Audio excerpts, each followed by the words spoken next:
Hi friends, welcome back to Nisha's home cooking. ഇന്ന് നമ്മുടെ recipe പെസഹ അപ്പവും പാലുമാണ്. വളരെ എളുപ്പത്തിൽ നല്ല രുചിയോടുകൂടി എങ്ങനെ നമുക്കത് ഉണ്ടാക്കിയെടുക്കാമെന്നതാണ് ഞാനിവിടെ കാണിക്കുന്നത്. ഇത് ട്രഡീഷണൽ ആയിട്ടുള്ളൊരു റെസിപ്പിയാണിത്. അതുപോലെ തന്നെ നിങ്ങൾ ആദ്യമായിട്ടാണ് എൻ്റെ ചാനൽ കാണുന്നതെങ്കിൽ ചാനൽ സബ്സ്ക്രൈബ് ചെയ്ത് സപ്പോർട്ട് ചെയ്യുക. തൊട്ടടുത്തുള്ള ബെൽ ബട്ടൺ പ്രസ് ചെയ്യുകയാണെങ്കിൽ ഞാൻ പുതുതായിട്ടിരുന്ന വീഡിയോസിൻ്റെയൊക്കെ നോട്ടിഫിക്കേഷൻസ് കിട്ടുന്നതായിരിക്കും. പെസഹ അപ്പം ഉണ്ടാക്കാനായിട്ട് ഞാൻ എടുത്തത് വറുത്ത അരിപ്പൊടി. ഈ മാർക്കറ്റിൽ നിന്നൊക്കെ വാങ്ങിക്കുന്ന വറുത്ത അരിപ്പൊടി, അത് 240 ml കപ്പിന് 2 കപ്പ് പൊടിയാണ് എടുത്തത്. ഇടിയപ്പത്തിനും അപ്പത്തിനും ഒക്കെ ഉപയോഗിക്കുന്ന പൊടി. ഇത് ഗ്രാമിൽ പറയുകയാണെങ്കിൽ ഒരു 400 ഗ്രാം അരിപ്പൊടിയുണ്ട്. പിന്നെ വേണ്ടത് നമുക്ക് ഉഴുന്നാണ്. ഞാനൊരു 1/4 കപ്പ് ഉഴുന്ന്, ഗ്രാമിലാണ് ഒരു 50 ഗ്രാം ഉഴുന്ന്. അത് ഞാൻ ചെറുതായിട്ടൊന്ന് റോസ്റ്റ് ചെയ്തിട്ട് 2 മണിക്കൂർ കുതിർത്തതാണ്. ഇത് നമുക്ക് മിക്സിയുടെ ചെറിയ ജാറിലോട്ടിട്ട് നല്ലപോലെ ഒന്ന് അരച്ചെടുക്കാം. ചെറിയ ജാറിലിടുമ്പോൾ തന്നെ നല്ല രീതിയിൽ നമുക്ക് അരഞ്ഞു കിട്ടും. നല്ല സ്മൂത്തായിട്ട് വേണം നമുക്ക് അരച്ചെടുക്കാനായിട്ട്. വേണ്ടതുപോലെ നല്ല രീതിയിൽ അരച്ചെടുത്തിട്ടുണ്ട്. ഞാനിപ്പോൾ വെള്ളം കുറച്ച് കൂടുതൽ ഒഴിച്ചിട്ടാണ് അരച്ചെടുത്തത്. കാരണം എന്താണെന്ന് വെച്ചാൽ നമുക്ക് ഇതിനകത്ത് വേണമെങ്കിൽ അരിപ്പൊടി കുഴച്ച് വെക്കാനായിട്ട്. പിന്നെ നമുക്ക് വേണ്ടത് കുറച്ച് ചെറിയുള്ളിയും വെളുത്തുള്ളിയുമാണ്. ഞാനൊരു 5-6 ചെറിയുള്ളിയും ഒരു 4-5 വെളുത്തുള്ളി എടുത്തു. അതോടൊപ്പം തന്നെ ജീരകം, 1 ടേബിൾ സ്പൂൺ ജീരകവും കൂടി ചേർത്ത് കൊടുത്തിട്ടുണ്ട്. ഇതെല്ലാം കൂടി നല്ലപോലെ ഒന്ന് അരച്ചെടുത്തു. ഉള്ളിയൊക്കെ നല്ലപോലെ അരഞ്ഞിട്ടുണ്ട്, ജീരകം അത്രയ്ക്ക് അങ്ങ് അരഞ്ഞിട്ടില്ല. അത് നിങ്ങളുടെ ഇഷ്ടം കേട്ടോ, നല്ലപോലെ അരയ്ക്കണേ അങ്ങനെ അരയ്ക്കാം. പിന്നെ എടുത്ത തേങ്ങയാണ്. 2 കപ്പ് പൊടിക്ക് ഞാൻ 2 കപ്പ് ചിരകിയ തേങ്ങ എടുത്തിട്ടുണ്ട്. തേങ്ങ കൂടുതലിടുന്നതാണ് എനിക്കിഷ്ടം. അത് നിങ്ങളുടെ ഇഷ്ടം കേട്ടോ, തേങ്ങ കൂടുതലോ കുറയ്ക്കലോ ഒക്കെ ആക്കാം. ഇനി നമുക്ക് ഈ തേങ്ങയൊന്ന് മിക്സിയിൽ അടിച്ചെടുക്കണം. പക്ഷേ ഇത് ഒത്തിരി അങ്ങ് അരയ്ക്കണ്ട, തേങ്ങ നമുക്ക് ഒതുക്കുക, ആ രീതിയിൽ മതി. ഒന്ന് കുറച്ചായിട്ടൊന്ന് 2-3 പൾസിലിട്ടൊന്ന് അടിച്ചെടുത്താൽ മതി.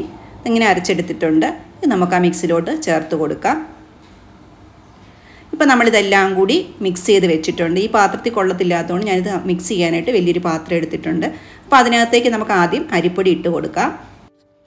ഇനി ഇതിലോട്ട് നമ്മൾ നേരത്തെ അരച്ച് വെച്ചിരിക്കുന്ന നമ്മുടെ മിക്സ് ചേർത്ത് കൊടുക്കാം.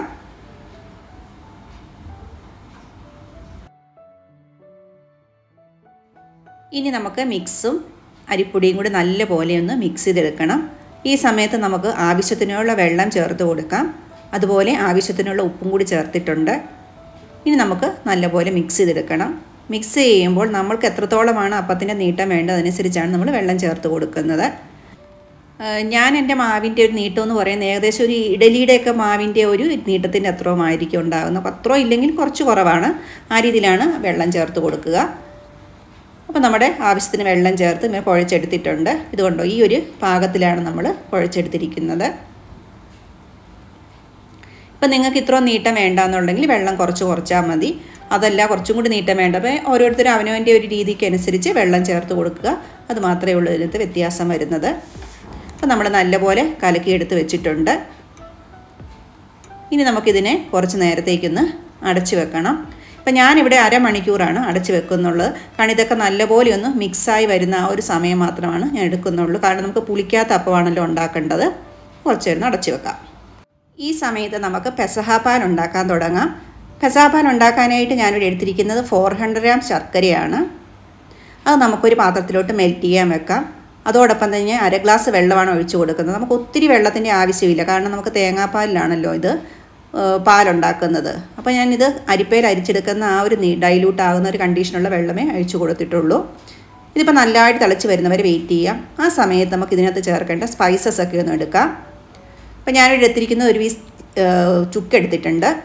പിന്നെ ജീരകമുണ്ട്, ഒരു 1/2 ടീസ്പൂൺ ജീരകമാണ് നമുക്ക് ഉപയോഗിക്കുന്നത്. പിന്നെ ഒരു ഏലയ്ക്ക, 5-8 ഏലയ്ക്ക എടുത്ത് വെച്ചിട്ടുണ്ട്. അപ്പോൾ ഏലയ്ക്ക ഞാനിതിൻ്റെ തൊണ്ടൊക്കെ മാറ്റിയിട്ടാണ് കേട്ടോ, അതിൻ്റെ അകത്തെ കുരു മാത്രമേ പൊടിക്കാൻ ഇട്ട് കൊടുക്കുന്നുള്ളൂ. പിന്നെ ഇത് പൊടിച്ച് നല്ലപോലെ പൊടിയാക്കി കിട്ടാനായിട്ട് ഞാൻ എൻ്റെ കൂടെ 2 സ്പൂൺ പഞ്ചസാരയും കൂടി ചേർക്കുന്നുണ്ട്. ഞാനിപ്പം ബ്രൗൺ ഷുഗറാണ് ചേർത്തത്. നമുക്ക് ഏത് പഞ്ചസാര വേണമെങ്കിലും ചേർക്കാം കേട്ടോ. അങ്ങനെ പഞ്ചസാര ചേർക്കുമ്പോൾ നല്ലപോലെ നമുക്ക് പൊടിഞ്ഞ് കിട്ടും. അപ്പോൾ ഞാൻ പൊടിച്ചെടുത്തിട്ടുണ്ട്. ഇപ്പോൾ നമ്മുടെ ശർക്കര നല്ലപോലെ ഉരുകി വന്നിട്ടുണ്ട്. ഒട്ടും കട്ടയൊന്നുമില്ല, റെഡിയാണ്. പിന്നെ നമുക്ക് വേണ്ടത് തേങ്ങാപ്പാലാണ്. ഞാനൊരു മീഡിയം സൈസ് തേങ്ങയാണ് അതിന് വേണ്ടി എടുത്തത്. ഇപ്പോൾ തലപ്പാലാണ് ഇത്ര ഉള്ളത്. ഒരു ഗ്ലാസ് നിറയെ തലപ്പാലുണ്ട്. അതിൻ്റെ ഡബിളാണ് 2ാം പാൽ എടുത്തിരിക്കുന്നത്.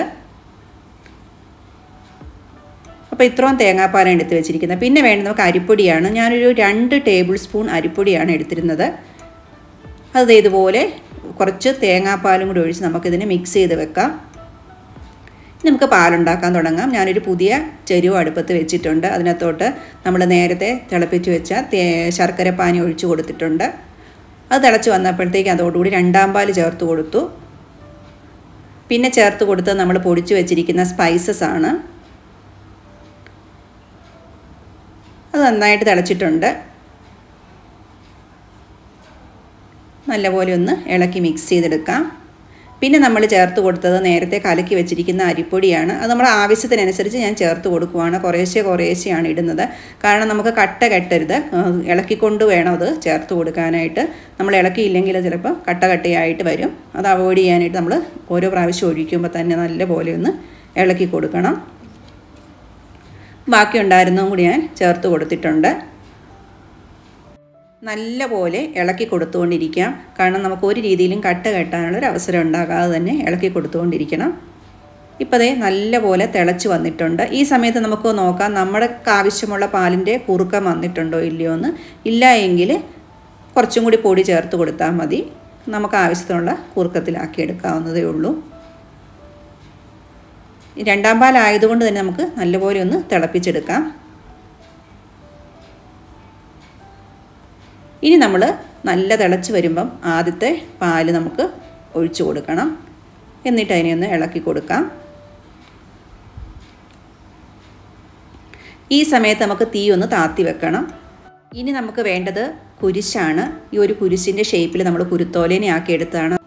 അതായത് ഓശാന ഞായറാഴ്ച നമുക്ക് പള്ളിയിൽ നിന്ന് കിട്ടുന്ന കുരുത്തോലയിൽ നിന്നാണ് നമ്മൾ ഈ കുരിശുണ്ടാക്കി എടുത്തിരിക്കുന്നത്. ഈ കുരിശ് നമ്മൾ അപ്പത്തിലും വെക്കും, അതുപോലെ പാലിലും ചേർക്കും. അപ്പോൾ നമ്മൾ ആ കുരിശ് ആ പാലിലോട്ട് ഇട്ട് കൊടുത്തിട്ടുണ്ട്. സൈഡിൽ നിന്നൊക്കെ തിള വന്നിട്ടുണ്ട്. നമ്മുടെ പാലിപ്പോൾ റെഡി ആയിട്ടുണ്ട്. നമുക്കിനി അടുപ്പ് ഓഫ് ചെയ്ത് അടുപ്പത്തുനിന്ന് വാങ്ങി വെക്കാം. ഇനി നമുക്ക് അപ്പം ഉണ്ടാക്കാൻ തുടങ്ങാം. ഇപ്പം മാവ് നമ്മൾ വെച്ചിട്ട് ഒരമണിക്കൂറായിട്ടുണ്ട്. ഇപ്പോൾ ഞാനൊരു പ്ലേറ്റിലോട്ട് കുറച്ച് മാവിങ്ങനെ ചേർക്കുവാണ്. ഇപ്പോൾ ഇത് 2 അപ്പത്തിനുള്ള മാവാണ് കേട്ടോ. നമ്മൾ ആദ്യം കാണിക്കുന്ന പോലത്തെ 2 അപ്പത്തിനുള്ള മാവാണിത്. അപ്പോൾ നമ്മൾ ആദ്യത്തെ പ്ലേറ്റിലോട്ട് ഞാനിതിനെ സ്പ്രെഡ് ചെയ്ത് വെക്കുവാണ്. ഇപ്പോൾ ഞാൻ അപ്പച്ചമ്പിൽ വെള്ളം ചൂടാക്കാൻ വെച്ചിട്ടുണ്ടായിരുന്നു. അപ്പോൾ അതിനകത്തോട്ട് വെച്ച് കൊടുക്കാം. പിന്നെ ഇത് ഞാനിങ്ങനെ പൊങ്ങി വരുന്ന അപ്പമൊന്നും അല്ലാത്തതുകൊണ്ട് ഫുൾ പ്ലേറ്റ് നിറച്ച് വളരെ എന്താ പറയുക തിക്നെസ് കുറഞ്ഞൊരു പ്ലേറ്റാണിത്. അപ്പോൾ ഞാൻ ഫുള്ള് നിറച്ച് വെച്ചിട്ടുണ്ട്. അപ്പോൾ നിങ്ങൾക്ക് കുറച്ചും കൂടി കട്ടി പൊക്കമൊക്കെ ഉള്ള പ്ലേറ്റ് ആണെങ്കിൽ പകുതിയൊക്കെ മാവിട്ടാൽ മതി അതിനകത്ത്. അപ്പോൾ നമ്മൾ അപ്പച്ചമ്പിലോട്ട് വെച്ചിട്ടുണ്ട്. അതിനുശേഷം നമ്മളിത് ആദ്യത്തെ അപ്പം ഇങ്ങനെ കുരിശ് വെച്ചിട്ടുള്ള അപ്പമാണ് ഉണ്ടാക്കുന്നത്. അപ്പോൾ നമ്മൾ ആദ്യത്തെ കുരിശ് അതിൻ്റെ സെൻറ്ററിലോട്ട് വെച്ച് കൊടുക്കാം. ഇനി നമുക്ക് അപ്പച്ചമ്പ് അടച്ച് വെച്ചിട്ട് ഒരു 15 മിനിറ്റ് നേരം നല്ല തീ വേവിച്ചെടുക്കാം. ഇപ്പോൾ ഒരു 15 മിനിറ്റ് കഴിഞ്ഞ് തുറന്ന് നോക്കിയിട്ടുണ്ട്. അപ്പോൾ അപ്പം ഏകദേശം ആയിട്ടുണ്ട്. ഇപ്പോൾ നിങ്ങൾക്ക് ഡൗട്ട് ഉണ്ടെങ്കിൽ ഒരു സ്ക്യൂർ വെച്ചിട്ടൊന്ന് കുത്തി നോക്കാം. അപ്പോൾ നമ്മുടെ അപ്പം റെഡി ആയിട്ടുണ്ട്. നമുക്കിനി അടുപ്പത്തുനിന്ന് വാങ്ങാം. ബാക്കി ഒരപ്പത്തിനും കൂടിയുള്ള മാവ് ഉണ്ടാവും. അതും കൂടി നമുക്ക് ഉണ്ടാക്കിയെടുക്കാം. അപ്പോൾ നമ്മുടെ അപ്പവും പാലും ഇപ്പോൾ റെഡി ആയിട്ടുണ്ട്. അപ്പോൾ നിങ്ങൾക്ക് ഈ വീഡിയോ ഇഷ്ടപ്പെട്ടുവെങ്കിൽ ഒന്ന് ഇതുപോലെ ട്രൈ ചെയ്ത് നോക്കുക. Thank you for watching. Next നല്ലൊരു വീഡിയോ ആയിട്ട് കാണുന്നവരെ എല്ലാവർക്കും ബൈ.